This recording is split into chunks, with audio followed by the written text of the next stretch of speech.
4e rencontre avec le docteur Richard Wangfath.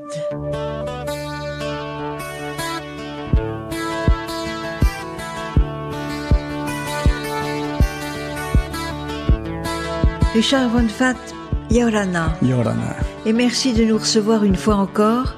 Nous avons plein de choses à raconter. Moi, ma curiosité est tout à fait excitée par le curriculum vitae que tu m'as donné. Alors, nous en étions au moment où tu étais directeur de la santé, et il est amusant de penser, pour moi, que tes bureaux se trouvaient là où tu es né. Exactement. C'était une surprise, je ne savais pas. Et puis, quand j'ai pris mes fonctions à la direction de la santé, quelqu'un est venu me dire, Toté, ce bureau, c'était une salle d'accouchement.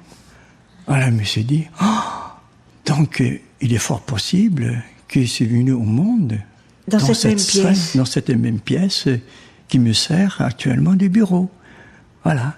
C'était vraiment, comment dirais-je, pas un retour aux sources, mais vraiment un événement qui peut marquer la vie de quelqu'un, quoi. Voilà. Et oui, parce que c'était l'ancienne maternité. L'ancienne maternité, exactement. Je rappelle, Richard, qu'enfant du pays, tu es parti en France faire des études de médecine. Tu avais 18 ans.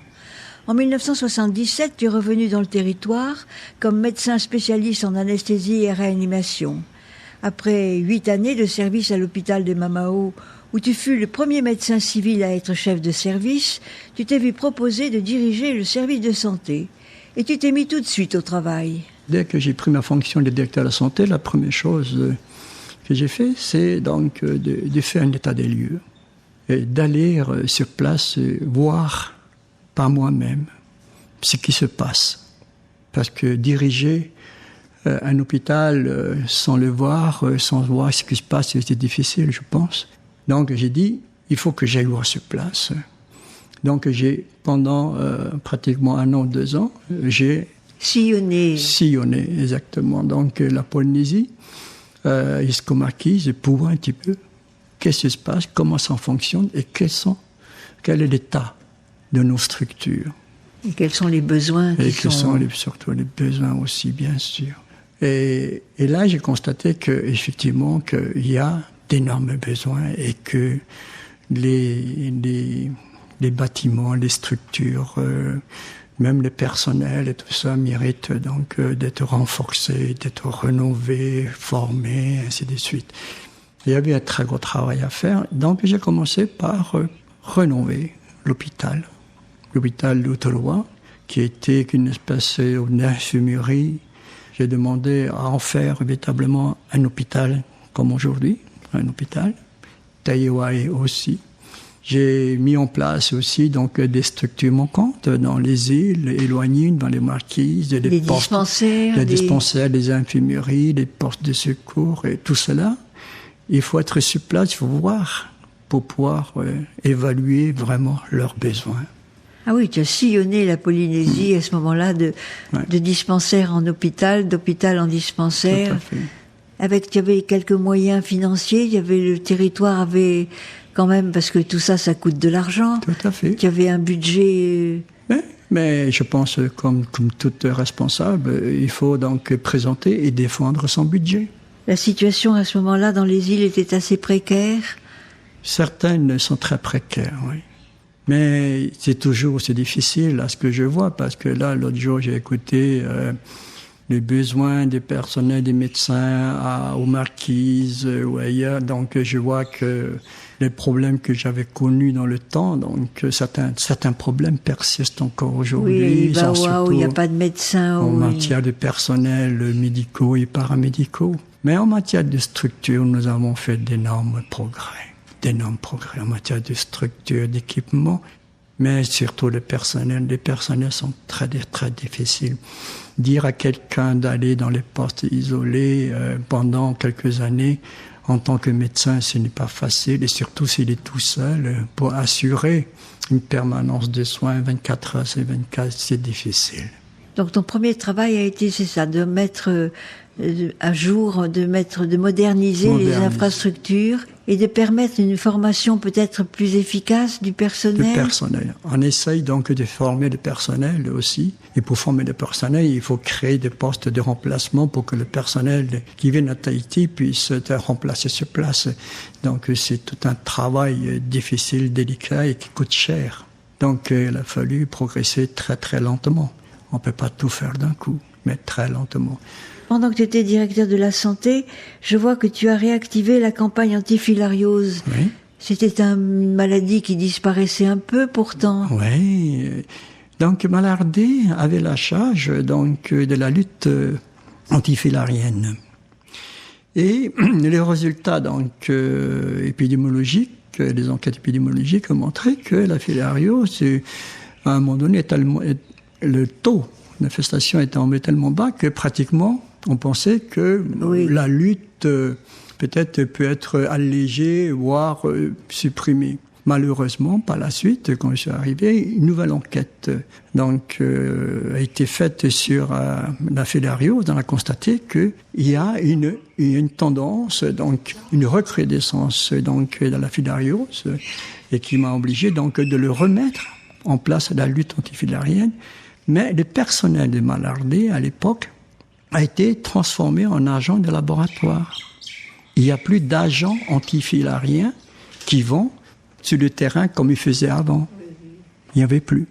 Tous ces agents-là, Toté Marili, tous ces agents-là ont été transformés en agents de laboratoire. Ils avaient peut-être leurs raisons à l'époque, mais moi, quand j'étais directeur, j'étais confronté à ce problème de la recrudescence de la filariose.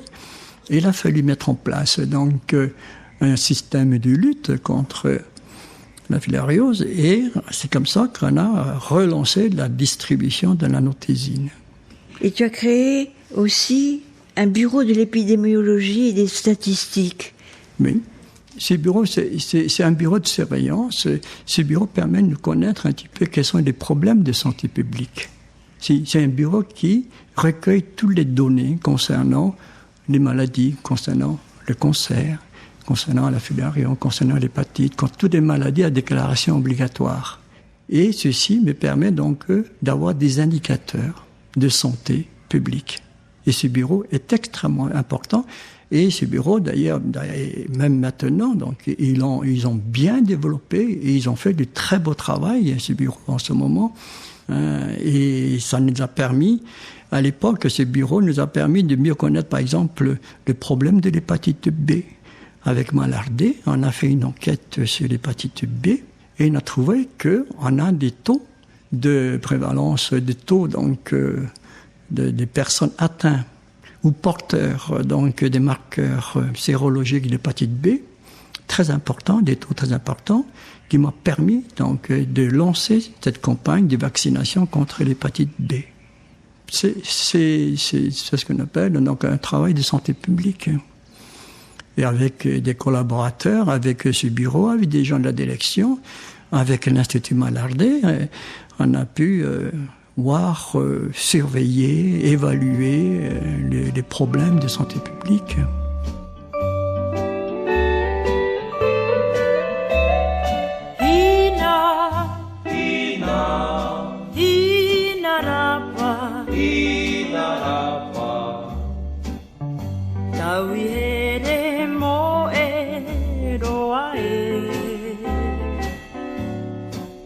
Wamo e oe na te moana rahi o te mihira aya oe e ta oe hauti e do oe tino maravarava e ta voe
te vau e i te whaahau.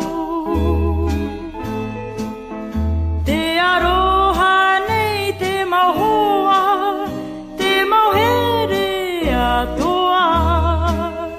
Ia oe, i narapa. Toujours durant tes années au service de la santé, Richard, tu as eu à traiter un problème nouveau, celui du sida. Tu as créé alors une commission de lutte contre cette maladie. Tout à fait. Donc le sida, déjà en France, en métropole, on parlait déjà de l'événement sida. Sida, maladie pas connue, virale, mortelle, pas de traitement, à transmission sexuelle. Et puis, on a appris par la suite, une fois qu'on a eu des réactifs, on a vu que sur le territoire, nous avons eu quelques cas de sida qui nous a mis tout de suite en alerte pour dire qu'il faut faire absolument vite quelque chose.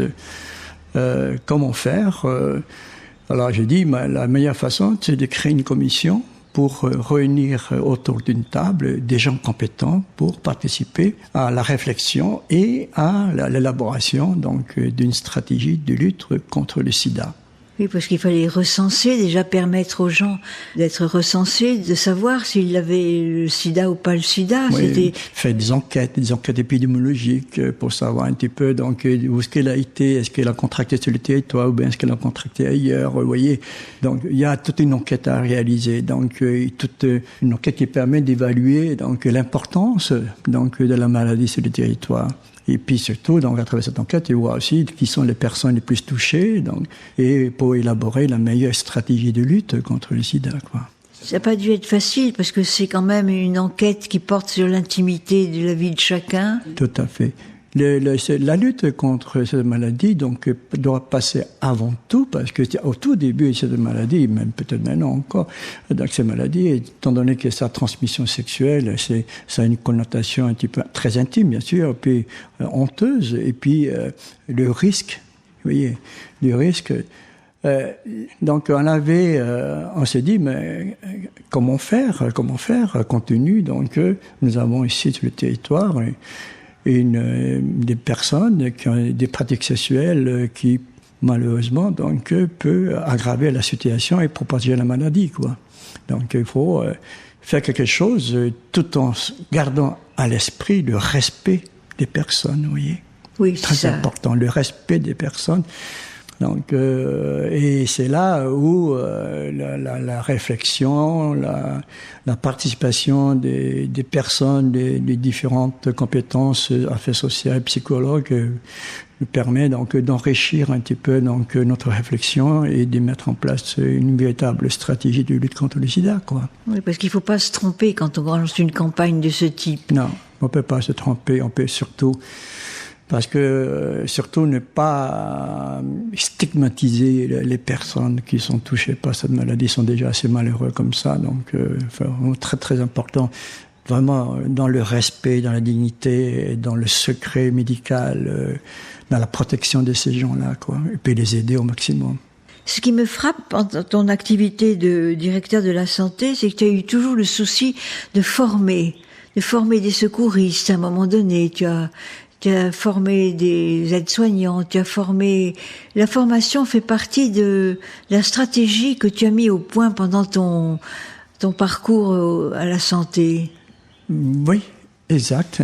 Donc, j'ai toujours pour souci de mettre en place la formation des gens, parce que vous pouvez pas mener une stratégie, une politique de prévention, de lutte, sans former les gens, sans avoir les gens compétents et formés. Ça, c'est sûr. Comme en matière de lutte contre la douleur, j'ai dit, la prise en charge de la douleur passe avant tout par la formation des gens. Donc, j'ai fait de l'enseignement pendant longtemps. J'ai mis en place une formation diplômante universitaire à la douleur, où j'ai formé à peu près, on était 70 personnes qui étaient formées. Et puis j'ai fait une formation diplômante aux soins palliatifs aussi. On a formé une 40aine de personnes aussi, vous voyez. Donc il y a beaucoup de gens qui ont été formés. Ça veut dire que tu allais en France pour monnayer, pour lancer ces pour faire ces venir projets. les gens, pour faire venir les gens, faire de l'enseignement ici. Et puis j'ai enseigné à l'école d'infirmière sur la douleur, sur les soins palliatifs. Alors tu as formé le CLUD, tu as formé... Le CLUD, c'est la commission de lutte contre la douleur au niveau hospitalier. Donc ce CLUD est chargé donc d'évaluer et d'élaborer une politique de lutte dans l'établissement.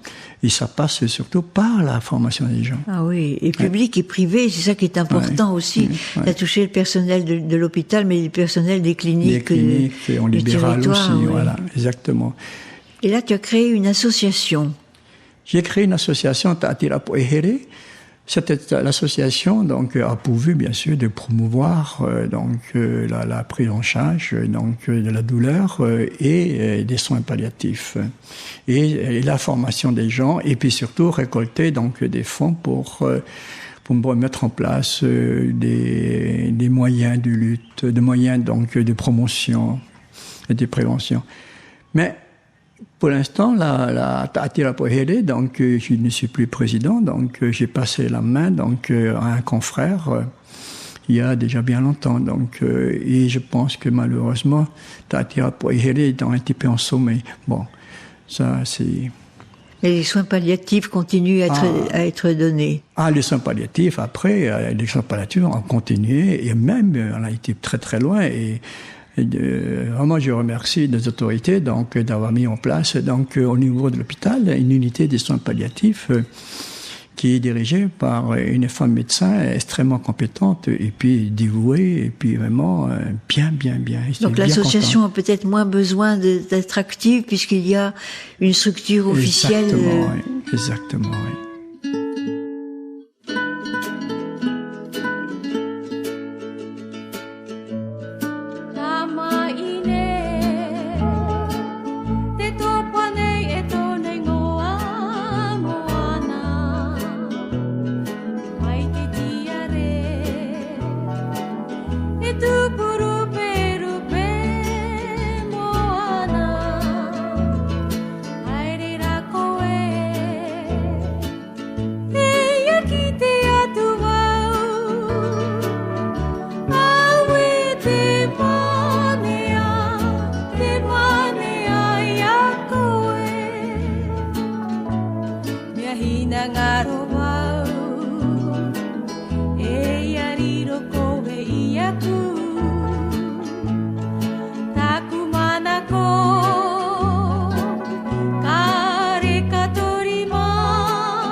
Et puis, ce qui m'a intéressé, c'est que tu as mis au point aussi une formation à l'hypnose médicale. Alors, l'hypnose, pour moi, c'est quelque chose qui est un peu apparenté à Ottawa, au marabout, une médecine marginale.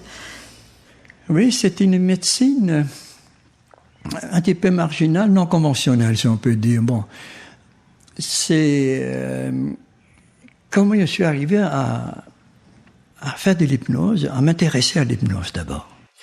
Dans mes consultations de la douleur, ça m'arrive avec un patient d'être dans une espèce de cul-de-sac en disant maintenant j'ai utilisé tous les moyens disponibles à l'heure actuelle et je n'arrive pas encore à soulager ce patient. Qu'est-ce qu'il faudrait de plus? Et puis un jour, c'est parti au congrès de la douleur en France et j'ai assisté donc à un exposé, donc une intervention donc du docteur Benahem, et qui m'a beaucoup intéressé en disant il y a peut-être cette possibilité d'utiliser l'hypnose pour les malades pour qui je ne peux plus faire grand-chose. Et si l'hypnose peut m'apporter une tant soit peu un soulagement, même pas total, ne serait-ce que partiel, c'est déjà extraordinaire. Et j'étais le voir et puis je lui ai dit donc que je l'invite à venir à Tahiti consulter dans le cadre d'une mission, voir ensemble les malades et lui demander donc s'il pouvait donc utiliser l'hypnose pour mes malades et pour lesquels je ne sais plus quoi faire. Et c'est là où j'ai appris donc l'hypnose, j'ai appris comment il fait, comment lui donc il arrive à prendre en charge des malades. C'est vrai que le résultat n'est pas 100%, mais il y a toujours un petit résultat positif qui est toujours bon à prendre. Parce que la douleur a toujours deux composantes. La composante émotionnelle et la composante lésionnelle. Si la composante lésionnelle, les moyens pharmacologiques, médicamenteux, chirurgicaux, ne peut plus rien faire, agissant sur l'aspect émotionnel. Et c'est là où l'hypnose peut apporter un plus pour prendre en charge cet aspect lésionnel, émotionnel, des douleurs chroniques qui, la plupart du temps, sont dépressifs, anxieux, angoissés, stressés, vous voyez, donc avec des troubles de tout genre émotionnels. Eh bien, on aura fait un pas vers le bien-être. Ne serait-ce qu'un tout petit pas, mais c'est un pas quand même. Pour certains, c'est un grand pas. Pour certains, un petit pas. Pour certains, peut-être pas du tout. Mais bon, la médecine n'est pas à 100%, vous voyez, le résultat. Mais au moins, on a essayé de faire quelque chose. Vous voyez? Au lieu de dire, on ne peut rien faire pour vous. On entend encore souvent dire, vous avez mal, mais on ne peut rien faire pour vous. Non. On a essayé d'agir sur l'aspect émotionnel. Et l'aspect émotionnel, c'est un domaine avec les psychologues. C'est les psychologues, dans ce domaine-là, ils sont très, très compétents. L'aspect émotionnel, c'est leur domaine de compétence. Et si j'arrive à apporter ma petite pierre pour le soulagement à travers l'hypnose, c'est que du bonheur, vous voyez. Oui, il faut sortir de la vision de l'hypnose où un échange de regards et on peut faire faire n'importe quoi à celui qui est hypnotisé. C'est une autre notion, c'est une sorte de détachement. Oui. C'est l'hypnose spectacle, ça. Voilà, c'est l'hypnose spectaculaire. Qui ne respecte pas toujours la dignité de la personne, quoi. Tandis que là, on crée un état second.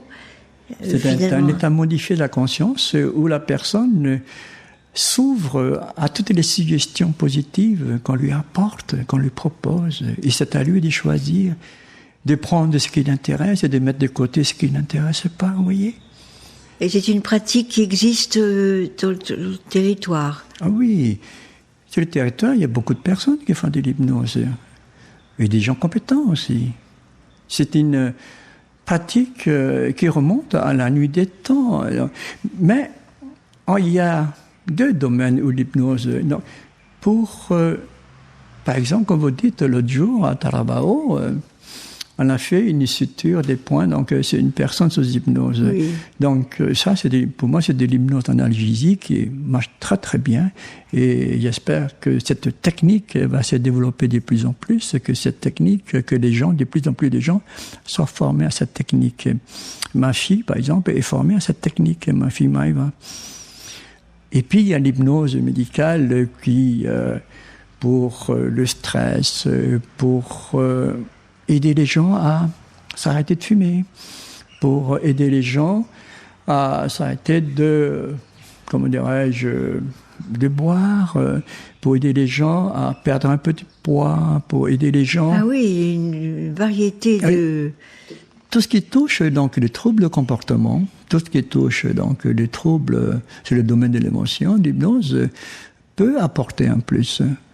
Il faut une qualité particulière au médecin pour pratiquer l'hypnose, ou est-ce qu'il faut un don particulier, L'hypnose, au stade actuel, c'est pratiquement une technique qu'on apprend. Mais après, bien sûr, la personnalité du praticien compte beaucoup. C'est vrai, on établit avec la personne une relation particulière. Une relation, on dirait même singulière, donc de confiance, parce que pour faire de l'hypnose, il faut que la personne ait une grande confiance vis-à-vis de l'autre, parce que c'est vrai que l'hypnose, elle a toujours peur que les praticiens utilisent l'hypnose comme un moyen de manipulation de l'esprit, vous voyez, donc il y a toujours cette peur. Or, l'hypnose, pour principe, l'hypnose médicale a pour fondement donc, le bien-être de la personne. Oui. Ce n'est pas le cas de l'hypnose spectacle. Le spectacle, les fondements, donc, c'est d'abord satisfaire, faire rire les gens. Et pas toujours à l'avantage de celui qui est sur la scène. De la victime, je dirais. De la victime, de la personne qui est sur la scène. Hein, c'est pas la préoccupation de l'hypnotiseur, la personne qui est là, c'est le public, de faire rire le public. Donc l'hypnose médicale n'est pas du tout dans ce registre. C'est avant tout essayer de donner le bien-être donc, à la personne qui est venue. Si la personne est venue vous voir pour l'hypnose, c'est soit pour l'aider à changer un trouble de comportement, à changer donc des troubles émotionnels, vous voyez, dans des domaines très vagues, vous voyez.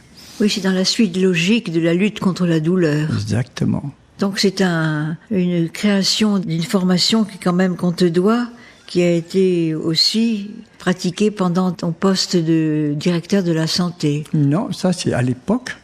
Je suis sorti de la direction de la santé pour regagner à l'hôpital en 93. C'est après que tu as... C'est après, donc la mise en place donc, de l'utilisation de l'hypnose, c'est vers les années 2005-2006, quand Dr Benahem est venu en mission pour voir les patients ensemble et puis initier les gens à l'hypnose. Après cette initiation, certains sont partis en France pour aller plus loin. Pour aller plus loin. Voilà.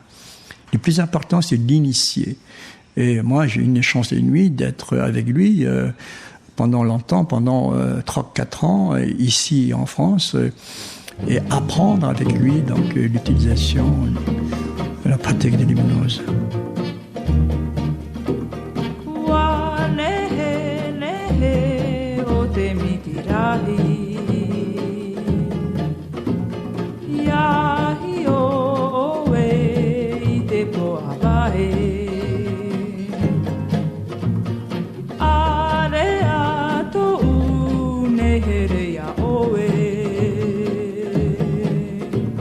Wa te te ai ai a oro hena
Tu parles souvent de l'OMS, de l'Organisation mondiale de la santé, dans ton parcours professionnel. C'est important d'être relié à l'OMS parce que tu as assisté à pas mal de conférences. Tu es allé à Hong Kong, tu es allé en Malaisie, tu es allé en tant que directeur de la santé, je crois.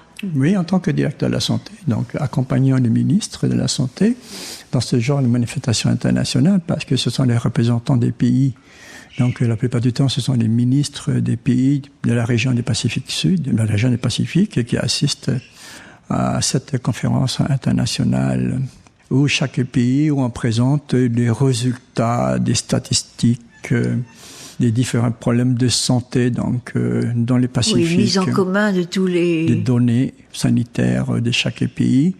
Et pour pouvoir participer donc à cette mise en commun des données, il faut que chaque pays adopte les mêmes outils de recueil de données, les mêmes protocoles qui sont formés par l'OMS avec avec le comment dirais-je, pour faire en sorte que toutes les données recueillies s'intègrent bien dans les données de l'OMS et que acceptées par l'OMS. Vous voyez? Créer un vocabulaire commun, voilà. Créer une stratégie commune à laquelle on peut s'accrocher, voilà. C'est important. Et pour cela, donc, pendant l'époque où j'étais directeur de la santé, donc, j'ai créé donc le bureau des statistiques épidémiologiques du territoire et avec les missions donc des experts OMS qui viennent donc former nos gens et qui viennent vérifier régulièrement donc si les recueils de données sont bien conformes, que puissent être utilisables, intégrés dans les données internationales de l'OMS. Tu fais partie aussi de la commission du Pacifique Sud. C'était aussi une manière de mettre en commun les difficultés, les solutions aussi qui sont trouvées à l'intérieur du Pacifique. Tout à fait. La commission Pacifique Sud, la CPS, c'est un organe extrêmement intéressant, surtout pour les pays insulaires, tels que la nôtre, tels que Vanuatu, Nouvelle-Hébride, Tuvalu. Donc tous ces pays-là, la CPS, c'est un lieu de rencontre et de mise en commun de données et d'échanges. C'est très, très important, qui sont plus proches, plutôt que de nous rattacher à la Chine, au Japon, l'Australie, qui sont des grands pays. Mais pour des pays insulaires tels que la nôtre, la CPS, c'est un organe d'échange et de communication très, très intéressante et qu'il faut absolument conserver. C'était une période d'activité intense que ce passage au service de la direction de la santé. Ça a été un moment quand même assez valorisant parce que tu es à l'origine quand même d'une évolution de la médecine, des structures médicales. Tu es à l'origine de formations diverses. C'est quand même un bilan très positif que tu peux tirer de tes 8 ans que tu as passé en direction de la santé. J'ai effectivement donc ce passage de ma vie professionnelle et les 8-9 ans où j'ai passé à la direction a été pour moi donc une période très très enrichissante, vous voyez, qui m'a permis donc de bien connaître la situation sanitaire des territoires et j'ai apporté comme je peux donc des différentes solutions. On peut pas tout faire. En fait, tu en as apporté pas mal de solutions. On a essayé en matière des structures sanitaires, on a essayé de faire ce qu'on peut, donc avec les moyens qu'on a. Voilà. En matière de lutte contre les maladies, là aussi. Donc, on a avec l'équipe qui était avec moi, on a essayé de faire le maximum. Mais bon, maintenant, il reste encore tellement de choses à faire. Quand tu repenses à cette période où tu as été directeur de la santé, Quel meilleur souvenir en as-tu gardé? Est-ce que tu as quelque anecdote? Est-ce que tu as des moments qui ont été particulièrement chaleureux, particulièrement difficiles ou... Je pense que le meilleur souvenir, c'est que chaque fois que j'ai eu l'occasion de partir dans les îles et d'aller voir les gens sur place, c'est de ressentir cette chaleur humaine, cet accueil chaleureux des gens, de voir un directeur de la santé venir le voir sur place. On s'occupait d'eux. Pour s'occuper d'eux, que je m'intéresse à eux, que je m'intéresse à ce qu'ils font, à leurs besoins, à leurs problèmes. Voilà. Donc ça, c'est quelque chose de très valorisant. Il y a aussi, bien sûr, de voir un petit peu donc un certain nombre de réalisations quand même. Je peux dire que quand j'étais à la direction, j'ai un tempérament de bâtisseur. Quand je vois un petit peu la rénovation de l'hôpital d'Ottawa, la rénovation de l'hôpital Taiohae, même Montréal, la création des infirmeries. Donc, ce sont des réalisations concrètes, des structures sanitaires. Oui, que tu peux palper sur le terrain. Qu'on peut voir, quand je peux voir encore, quand je vais dans les îles, je vois un petit peu ce que j'ai pu faire. Quand j'ai été aux Marquises récemment, là, j'ai pu visiter les structures d'infirmerie que j'ai mis en place à Tahuata, ainsi de suite. Vous voyez, donc, alors qu'à l'époque, ce sont des bâtiments vétustes, délabrés, et de retrouver avec un bâtiment en dur, flambant neuf, c'est très valorisant, ça fait chaud au cœur de voir ça, et puis de voir que les gens ont plaisir à travailler dans ces bâtiments tout neufs, fonctionnels, équipés. Donc ça a été une période riche en émotions, riche en découvertes, riche en formations, en activités diverses. Bien sûr, très riche, de voir qu'en matière de santé publique, on a fait quand même des progrès, vous voyez. Et puis même maintenant, je vois que l'équipe actuelle et l'équipe qui m'ont succédé, donc ont continué et puis ont développé ce que j'ai pu initier. Donc je suis très content, bien sûr. Et les instances politiques t'ont suivi volontiers ou tu as eu à te battre quelquefois? Il y a eu des difficultés à convaincre de la nécessité de tel budget, de tel crédit, de tel aménagement? Il faut toujours convaincre les gens, il faut toujours informer les gens, il faut toujours communiquer. Donc là, à la direction, donc les politiques, si vous n'apportez pas les problèmes et les solutions et les convaincre de la nécessité, rien ne peut se faire. Il faut toujours convaincre les gens. Les politiques sont toujours à l'écoute, mais il faut savoir les convaincre de la nécessité de telle ou telle action. Le fait que tu étais un enfant du pays a dû aider quand même. Peut-être, je ne sais pas. Peut-être, je ne sais pas. Je pense que quelle que soit l'origine, pourvu que la personne porte le projet en lui et puis défend avec cœur et volonté. Il faut avoir une puissance de conviction. Oui, tout à fait. Il faut être convaincu soi-même de son projet, de ce qu'on fait.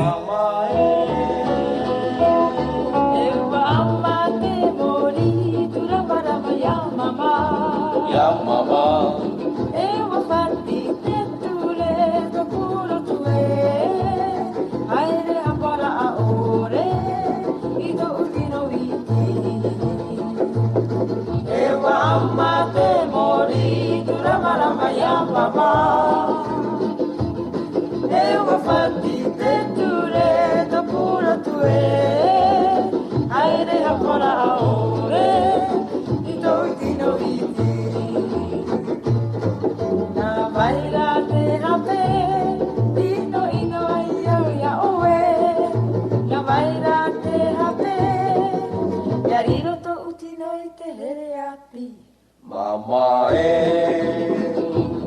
Duramarama Tomori de Morokie de Hokimaine Yao Vitoro Ie de Hokimaine Oe Iauro Ie.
Rama rama ya mama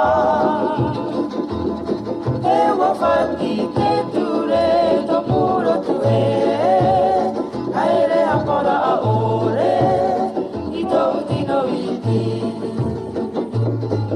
Na vaira te hape Ino ino ayo ya oe Na vaira te hape Yariro to utino ite here api Mama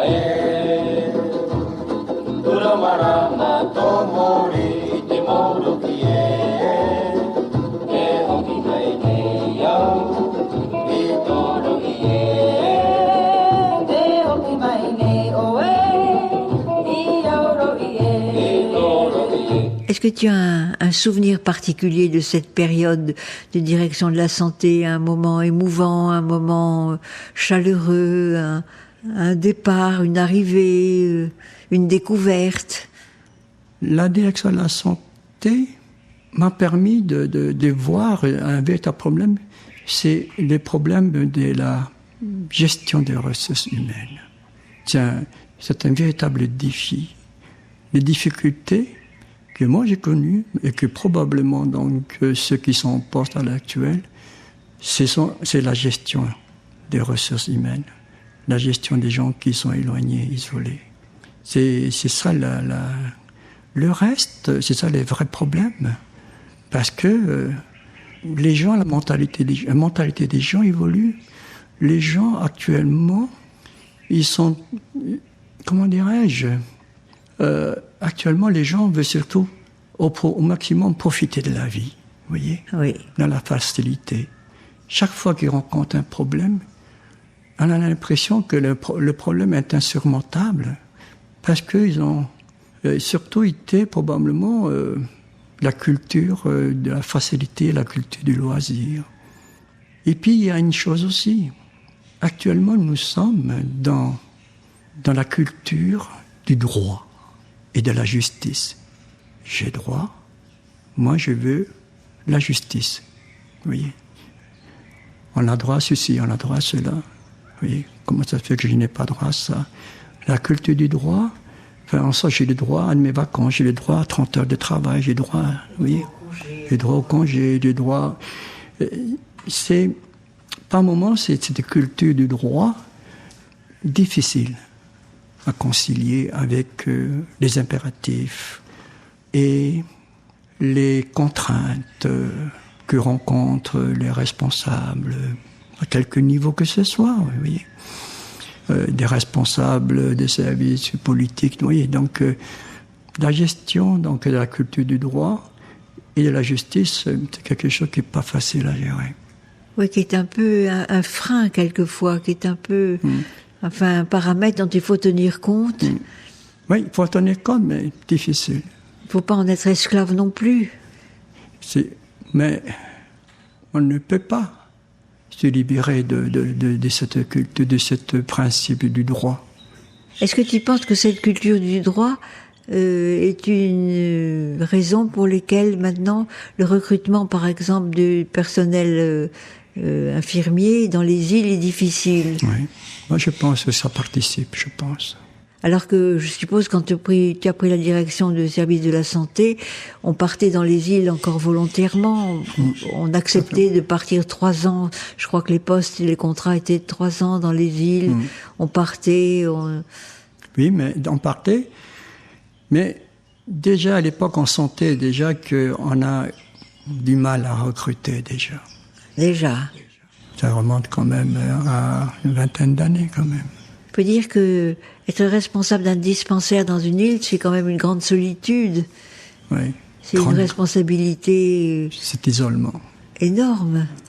On est tout seul à prendre des décisions. On n'a pas quelqu'un avec qui discuter éventuellement ou partager des soucis, partager les difficultés de travail, du diagnostic. Vous voyez, donc c'est une grande responsabilité. Et je comprends bien les médecins qui travaillent tous seuls dans les îles. Je le comprends, les difficultés. Je le sens bien. Mais c'est sûr que si le médecin a la possibilité de pouvoir partager, de pouvoir se reposer tout simplement, vous voyez. Non pas être sous contrainte permanente, sous astreinte permanente, vous voyez. Donc ça a été une période heureuse, cette période de direction de la santé. Et pourquoi ça s'est arrêté? Pourquoi ça s'est arrêté? Tout simplement parce que je suis avant tout médecin. Et je voulais retrouver mes patients. Ah, c'est toi qui voulais retrouver Ouais, j'avais demandé à réintégrer l'hôpital. Ça te manquait? L'hôpital me manquait, mes malades me manquaient. Voilà, donc j'ai demandé. À l'époque, c'était donc le ministre de la Santé, c'était Michel Bouillard. J'ai demandé à Michel de regagner tout simplement l'hôpital, retrouver ma spécialité, retrouver mes patients. Ta vie, Richard, va tout à coup prendre une autre couleur, sans pour autant laisser de côté ton métier, je dirais ton apostolat de médecin. Tu nous raconteras cette nouvelle tranche de vie la semaine prochaine. Merci Richard Vangfat, et merci à Touiva Lambert qui m'a aidé à réaliser cette émission.